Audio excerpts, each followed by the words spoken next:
Gaurkoan 40 urte betetzen dira Galek gure senitartekoak erail zituela. Urte guzti hauetan, herritarren berotasunak eta elkartasuna lagundu baitu aurrera egiten.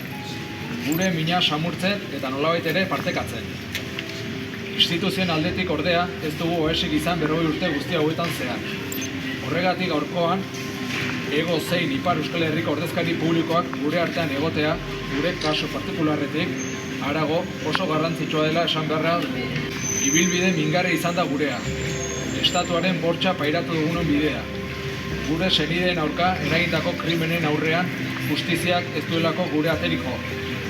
Orokorrean, egon den impunitatea naturalizatu delako eta orain arte guk pairatutako bortxaren gaitzespen orokorrek Galen ardurak ekidin dituztelako. Gure bizipenek balio dezatela berriz ez gertatzeko. Ez hemen, ez inon. Ez orain, ez gero. Ez dagoelako estatu arrazoirik ahalbidetzen duena boteretik gisa eskubideak urratzea. Eta hauxe da gure nahia. Denok aurrera urratsak ematen jarraitzea. Ausardiaz eta determinazioz. Helburuak merezi duelako. Hamarkada luzeetan bizi izandako tragediak irakaspena bilakatu dadin. Etorkizunak errepikatzeko tarterik eman ez dezan.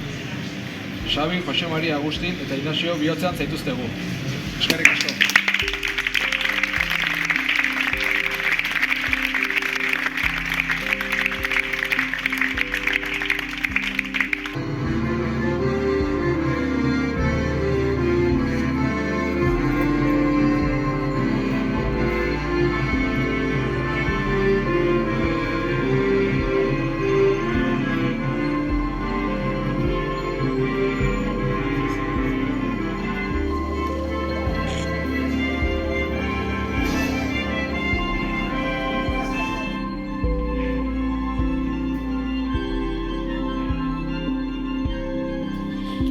Hotelean gertatu zenetik historiaren ari tiraka, soka buka ezina dela ohartu gira.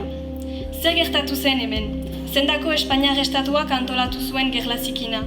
Zein izan ziren frantses estatuaren implikazioak?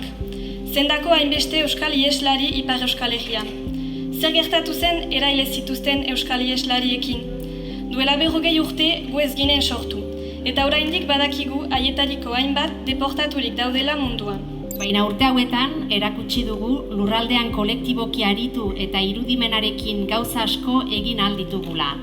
Deialdi hori zabaldu nahi dugu gaurkoan. Has gaitezen, ekimen berriak plantan ezartzen, biktima guziak aitortuak izan daitezen.